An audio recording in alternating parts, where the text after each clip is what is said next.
আসসালামু আলাইকুম। ভোলাবাসীর দীর্ঘদিনের একটি আশা প্রত্যাশা যে ভোলা বরিশাল একটি সেতু হবে। ভোলা থেকে বরিশাল হয়ে মাত্র 5 ঘন্টার ভিতরে আমরা রাজধানী ঢাকায় আসতে পারব। আলহামদুলিল্লাহ, খুবই খুশি সংবাদ। কিন্তু এখন শুনতেছি সড়ক পথে আমাদেরকে যুক্ত করা হবে অখণ্ড ভোলার সাথে, ঢাকার সাথে যুক্ত করা হবে। তো আমাদের ভোলাবাসীর ভোগান্তির আর শেষ হলো না। রহমতপুর, হিজলা, মেহেন্দিগঞ্জ এই 3টি উপজেলা পার হইতে আমাদের প্রায় সময় লাগবে 3 থেকে 4 ঘন্টা।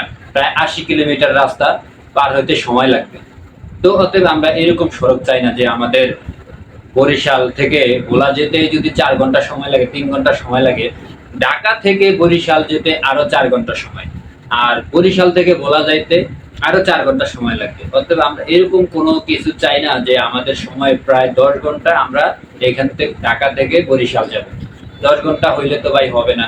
আমাদের ট্রান্সপোর্ট খরচ বেড়ে যাবে, সবকিছু আমাদের খরচের উপরে ডিপেন্ড করবে। অতএব আমাদের লঞ্চই ভালো, আমরা লঞ্চেই যাব। আমাদের এরকম সড়কের প্রয়োজন নাই। বরিশাল থেকে ভোলা, ভোলা থেকে বরিশাল যেতে মাত্র 30 মিনিট সময় লাগবে। সেইখানে আমাদেরকে আপনারা সড়ক পথ যেটা দেখাইতেছেন, ভোলা থেকে বরিশাল আসতে প্রায় 3 থেকে 4 ঘন্টা সময় লাগবে। আর ঢাকা থেকে বরিশাল আসতে, বরিশাল থেকে ঢাকায় আসতে লাগবে আরো 3 থেকে 4 ঘন্টা। এই মোট 8, 9, 10 ঘন্টা সময় যদি আমাদের আসতে, ঢাকা আসতে লাগে, তাহলে আমাদের এক একজনের ভাড়া লাগবে কত? ঠিক আছে। তা আমাদের যদি রোড কিন্তু বেশি কিলোমিটার না, সামথিং মানে 300 কিলোমিটার হবে। 300 কিলোমিটার হলে হবে কি, কিন্তু আমাদের অনেক সময় লাগবে, অনেক ঘোরা। 300 কিলোমিটার রোডটা যদি আবার ওরকম থাকে তাহলে দ্রুত যাওয়া যায়। ঠিক আছে।